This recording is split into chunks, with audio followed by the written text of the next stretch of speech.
Boa noite. A convidada de hoje é especialista em literatura portuguesa, em particular na obra de Eça de Queiroz. Foi militante do PCP durante 15 anos, mas a primeira vez que assumiu um cargo político, como deputada na Assembleia da República, fê-lo como independente. 5 anos depois, foi convidada por José Sócrates para ser Ministra da Cultura. A convidada de hoje do Grandes Negócios é Isabel Pires de Lima. Olá, muito boa noite. Obrigada por estar aqui presente neste Grandes Negócios. Começando pelo seu percurso pessoal, viveu em Braga até aos 17 anos e depois mudou-se para o Porto para tirar um curso de Filologia Românica. Hoje, Línguas e Literaturas Modernas, digamos, na época com essa designação, sim. E esse interesse pelas letras foi despertado desde cedo? Foi influência familiar?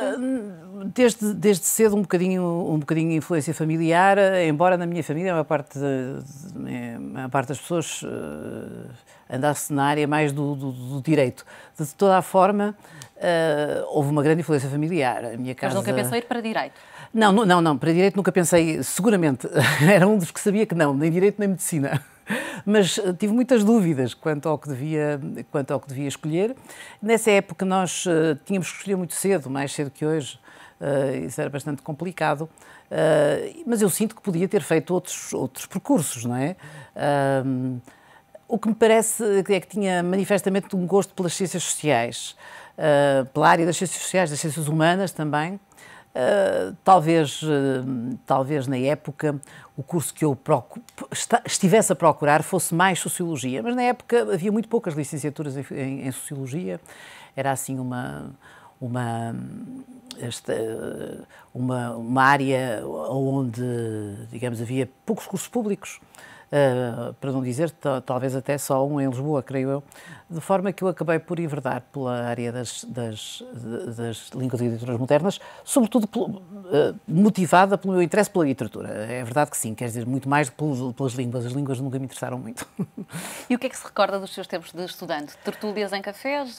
Sim, claro, pois, quer dizer, muito, até porque os espaços associativos havia muito poucos espaços associativos e eles não eram fomentados por razões óbvias relacionadas com o regime, com a censura, com o controle das movimentações estudantis, etc. Portanto, os cafés eram uma espécie de espaço académico de que os estudantes tomavam posse, digamos assim, para poderem ter como locais de reunião, não é? Portanto, lembro-me bem disso, quer dizer, lembro-me sobretudo, repare, eu entro na Universidade em 69, o que quer dizer que apanho o rescaldo das movimentações estudantis, o rescaldo de maio de 68 e o rescaldo da crise académica em Portugal em 69 e, portanto, a Universidade é um espaço, embora no Porto essa crise não tenha sido muito acentuada, na Universidade do Porto que eu frequentei, mas de toda a forma... a Universidade era um espaço onde havia alguma agitação estudantil. Era um espaço que, não sendo um espaço de liberdade, que não era de facto, e a Universidade era muito rígida e muito tradicional, mas entre os estudantes e sobretudo entre certos setores mais críticos, na verdade havia um grande debate. Falava sobre política, tinha esse interesse ou não pretendia correr esse risco na altura? Não, sim, falava sobre política. Por exemplo, o Pacheco Pereira fazia parte desse espaço no Porto, dos cafés da cidade, onde se falava de política. Ele foi meu companheiro, lembrei-me dele, porque é uma figura mediática, claro, e ligada à política, naturalmente. Ele, embora sendo de uma outra área que não as letras, de qualquer maneira, era de filosofia, creio eu. Sim, creio que de filosofia. Portanto, convivemos nesses mesmos espaços, basicamente os cafés, não é? E pouco mais. Às vezes um espaço ou outro de reunião levemente mais recatado, levemente mais clandestino, digamos assim, mas de uma forma geral, de facto, era o espaço dos cafés. E em casa também lhe despertava essa consciência política? Na minha família falava-se de política, como se falava de literatura e como se falava de história, não é? Aliás, eu acho que digamos, o facto de haver um interesse pela história digamos, e uma chamada de atenção permanente para a história recente. Repare, o meu pai e a minha mãe viveram no rescaldo da Segunda Guerra Mundial, não é? E, portanto, digamos, esse universo era muitas vezes chamado à nossa conversa. Portanto, as questões políticas em minha casa discutiam-se. E, por exemplo, lembro-me bem de ser bem miúda e da campanha de Humberto Delgado mobilizar a cidade de Braga, nessa altura, não é? Eu vivia ainda em Braga. Lembro-me bem disso, lembro-me muito bem dessa, digamos, de haver uma agitação da cidade e da minha casa.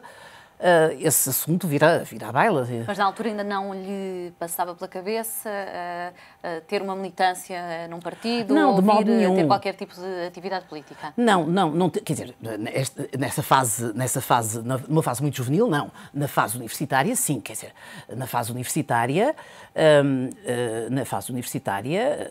houve, inclusivamente, fui sondada pontualmente para, quer dizer, recebi aproximações, se quiseram, ou fizeram aproximações, na medida em que eu estava relativamente sensibilizada. Não lhe vou dizer que eu era não lhe vou dizer porque era não era ativa. Exatamente, não era propriamente uma estudante particularmente envolvida nas lutas políticas, porventura nem sequer nas lutas estudantis.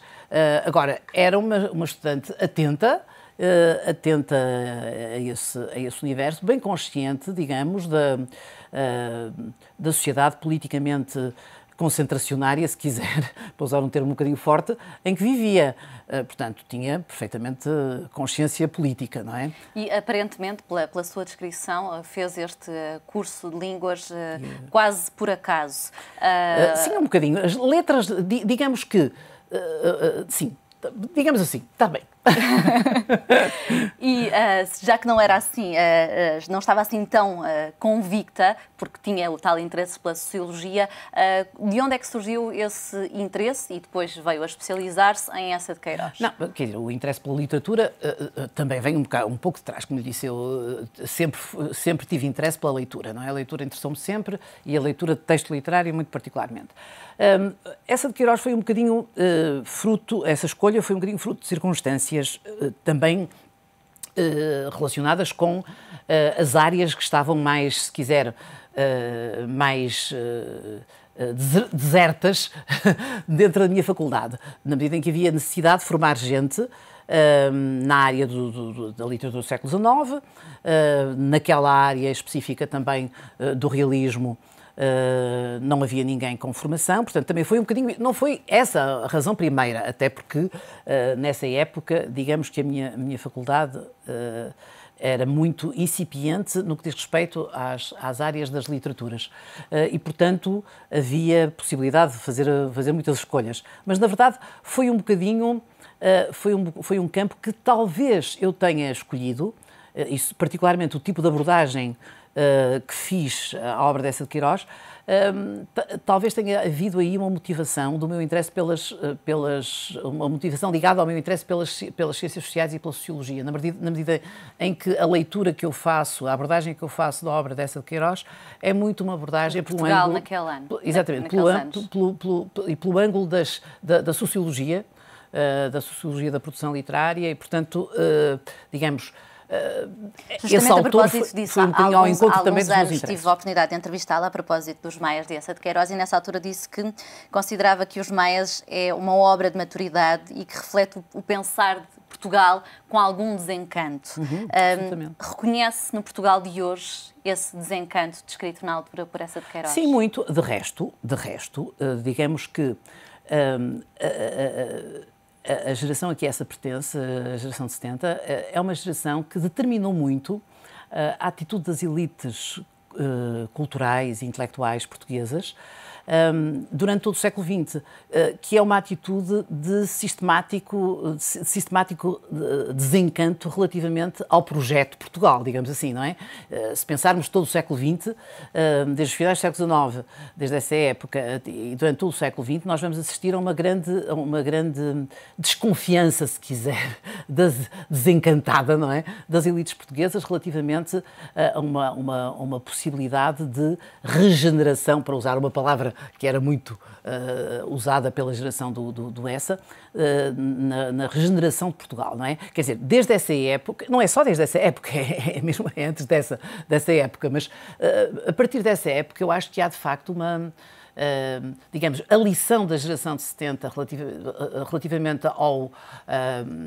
à lição crítica relativamente a Portugal, influenciou muito as elites culturais e políticas mesmo do século XX. Evidentemente que há momentos de euforia, ligado particularmente à República, naturalmente, Mas, nos maias também havia a pretensão de mudar mentalidades, de reformar Portugal. Acha que hoje em dia a cultura ainda tem esse poder, ou alguma vez teve, ou tem vindo a perder esse poder?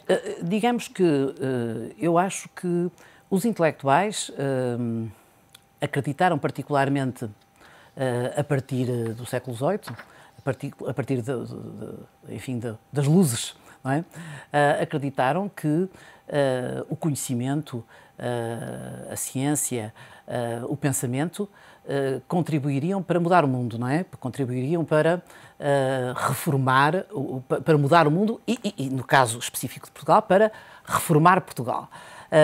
Isto é, a partir dessa época há uma forte crença no papel dos intelectuais, no poder dos intelectuais, o poder para provocar mudanças. Ora, hoje essa crença no papel dos intelectuais evidentemente, diminuiu muito, particularmente, enfim, a partir, sobretudo, da Segunda Guerra Mundial, há um decréscimo dessa fé no papel da inteligência, digamos assim, para mudar o mundo. Todavia, eu acho que esta crise que nós estamos a viver hoje, a nível europeu, e não apenas europeu, mas numa certa dimensão a nível europeu, acho que vai contribuir fortemente para o retorno das ideologias, para o retorno da política, no sentido pleno da palavra, e acho que esses dois fatores vão também contribuir para um certo recentramento do papel do intelectual como parte ativa mas como é que acha que isso vai acontecer? Se quiser vanguardista através de cada pessoa, ou acha que os governos vai haver uma mudança de mentalidade e vão investir mais na cultura? Porque a julgar pelos números... Está-se a referir à cultura propriamente dita como setor governamental. Eu estava a reportar no sentido mais... Não no setor governamental. Sim. Estou a referir-me à importância que se dá à cultura socialmente. É que eu não entendi a questão nesses moldes. Estava talvez a responder de uma forma um bocadinho desviante em relação à pergunta que me estava a fazer. Eu dir-lhe-ia, quanto a isso... Até de forma simplista. Normalmente, num orçamento familiar, quando é preciso cortar, o primeiro corte é na cultura. Sim. Reduzem-se as idas ao teatro, as idas a espetáculos, as idas a cinema. Acha que, com o passar desta crise, ou que as pessoas vão procurar outras fontes de cultura? Eu acho que acho que a questão é um bocadinho mais... eu acho que não se pode reduzir bem a questão a cultura de uma perspectiva financeira. Não é exatamente isso. Quer dizer, o modelo família, o modelo economia doméstica, acho que não se pode transportar neste momento para a questão mais macro, digamos, mais macroeconómica. Isto é, o que eu quero dizer é que, neste momento, a cultura, apesar de ter sofrido cortes muito acentuados na maior parte dos orçamentos dos governos europeus, a verdade é que está num momento de mudança de paradigma. Isto é, o que eu quero dizer é que, neste momento, a cultura surge no campo da economia europeia como um setor em crescimento económico. O contributo da cultura em países como, e mesmo em países como Portugal, mas em países como França, por exemplo, é muito significativo no produto interno bruto. Portanto, o contributo é claramente significativo e tem vindo a aumentar. Aliás, a União Europeia aponta mesmo como um dos motores mais importantes da economia. Aliás, há estudos feitos quer pela Comissão Europeia, publicou um estudo muito significativo em 2006, Portugal publicou recentemente, em 2009, creio eu, um estudo, não, desculpa, encomendado, sim, 2009, creio eu, que estava pronto em 2009. Publica também um estudo que revela exatamente que o setor do emprego, que a cultura contribui para digamos... A nível europeu é 4,5% do PIB da União Europeia e 3,8% do emprego. Exatamente. E no caso português é 2,8%. O estudo é mais fino, como é evidente, porque foi um estudo mais de rede mais estreita. No caso português, o contributo é de 2,8%. Mas, em contrapartida, o investimento público na cultura caiu 75% nos últimos 10 anos. Exatamente. Mesmo assim, portanto, repare, por isso é que eu falo numa mudança de paradigma, é que, repare, mesmo tendo havido um investimento público muito menor na cultura, a cultura é um setor de boa saúde, de boa saúde financeira e económica, digamos assim, não é? Portanto, e essa boa saúde financeira e económica deve-se a quê, no seu entender? Eu acho que se deve, em grande parte, à sociedade civil. Mecenato? Não exatamente mecenato, eu acho que é iniciativa individual. Acho que aí houve uma grande mudança nos últimos anos. O mecenato não é assim tão significativo, no caso português é muito significativo, noutros países. Em Portugal não é muito significativo, por várias razões, antes de mais porque não há cultura mecenática, depois também porque o nosso setor empresarial é um setor empresarial que não é sensível ao mecenato na cultura, encaminha o seu esforço mecenático, por exemplo, para áreas como o desporto, ou até como a ação social, e muito pouco para a ação cultural, não é? Isso também tem a ver, obviamente, com a própria qualificação do nosso tecido empresarial. Portanto, eu acho que o que houve, de facto, foi uma dinâmica que nasce no seio da sociedade civil, exatamente porque a cultura começou em função de campos que se abriram, muito particularmente nas indústrias culturais, que se abriram para o setor cultural e que levaram a esse desenvolvimento, isto é, que levaram a que a cultura hoje seja muito mais do que era há 10 anos atrás, um fator de desenvolvimento. Portanto, no fundo, acha que não é não apenas o facto económico, do mas investimento económico público também estar a diminuir, isso não enfraquece o atual estado da cultura? Não, claro que enfraquece. Enfraquece no setor público. Quer dizer, porque há setores, nós sabemos muito bem que há setores onde, se o Estado, particularmente na Europa, nas culturas europeias, se falarmos das culturas anglo-saxónicas, com a Inglaterra incluída, a coisa é um bocadinho diferente, porque há uma tradição de outra natureza. Mas na cultura, enfim, nas sociedades europeias e nos Estados europeus, há setores culturais onde ou as políticas públicas investem ou são setores que entram numa perda gravíssima, porque em alguns casos pode não ter retrocesso, isto é, por exemplo, se pensarmos em campos como, por exemplo, a recuperação do património imóvel ou móvel, sei lá, museus, ou se pensarmos em património edificado de grande relevância, que obriga a investimentos fortíssimos para a sua salvaguarda, ou se pensarmos em arquivos, por exemplo, há muitos setores em que ou o Estado ou há políticas públicas de salvaguarda, de preservação e de divulgação também, claro, mas sobretudo de salvaguarda, ou então... Esse património perde-se. Com certeza. E esse património, importa também lembrá-lo, esse património é um património que hoje é determinante em Portugal para a qualificação de uma das indústrias portuguesas que também mais cresce e mais sucesso pode ter a curto prazo, que é a indústria do turismo. O nosso turismo também está numa mudança de paradigma. Nós estávamos limitados a um turismo quase só de sol e praia. Esse turismo de sol e praia tem até sofrido algum decréscimo, como sabemos. Mas não tem sofrido decréscimo o turismo cultural e de cidades, que é normalmente um turismo também com uma forte componente cultural. mesmo de paisagem, é também uma forte componente cultural. Portanto, por essa razão também, me parece que há uma falta de visão absoluta da parte dos governos portugueses ao não investirem em cultura, particularmente, por exemplo, em setores como este, da salvaguarda do património, há uma falta de visão das potencialidades que esse património tem para o desenvolvimento de um dos setores industriais mais importantes em Portugal, como é o do turismo. Antes de olharmos para a atualidade, deixe-me recuar um pouco no seu percurso e antes de falarmos também de quando foi Ministra da Cultura. Foi ainda militante do Partido Comunista durante 15 anos. 15 anos. O que é que na altura aproximou do PCP? Revia-se nos ideais do partido? Claro que sim. Antes de mais nada, uma compreensão de uma análise marxista da sociedade. Por outro lado, a convicção de que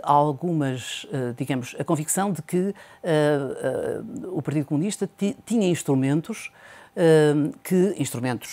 ao nível das estratégias políticas, naturalmente, instrumentos que poderiam contribuir para uma verdadeira transformação social. Evidentemente que nessa fase da minha vida, o objetivo era simplesmente mudar o mundo, não é verdade? Evidentemente, quer dizer, isto é... E em 1991, quando saiu, desistiu de mudar o mundo? Com certeza que já não acreditava nessa mudança assim tão contundente. Mas ainda acreditava nos ideais do PCP? Ou também deixou de acreditar? Em alguns dos princípios ideológicos que estão subjacentes ao PC, sim. Discordo do PC em muitos aspectos. Acha que o PC não acompanhou a evolução dos tempos da sociedade? Acho que o PC tem tido dificuldade em utilizar os seus pressupostos ideológicos na análise do capitalismo contemporâneo, que é um capitalismo que tem características evidentemente distintas, embora tenha muitas comuns, mas tem algumas distintas, do capitalismo do princípio, enfim, dos finais do século XIX ou da primeira metade do século XX. Portanto, acho que o PC hoje é frequentemente um partido conservador na análise da realidade. E foi, sobretudo, essa percepção de uma certa atitude conservadora e de uma incapacidade para se autoquestionar que me levou a afastar-me do E acha que isso pode também afastar eleitores? Com certeza que sim. E afastou com certeza muitos. Acredito também que essa espécie de rigidez ideológica e, sobretudo, de rigidez na leitura do mundo contemporâneo, também, por outro lado, é capaz de hoje ser motivadora para gerações mais jovens, gerações que estão neste momento, se quiser, a chegar à política. Compreendo que para gerações muito jovens, o PC hoje possa ter algumas propostas, ou melhor, algumas das propostas do PC possam fazer sentido para gente muito nova hoje. Isabel Pires de Lima, já voltamos a conversar na segunda parte do Grandes Negócios. Interrompemos então agora para um curto intervalo. Voltamos já a seguir. Volte connosco também. Até já.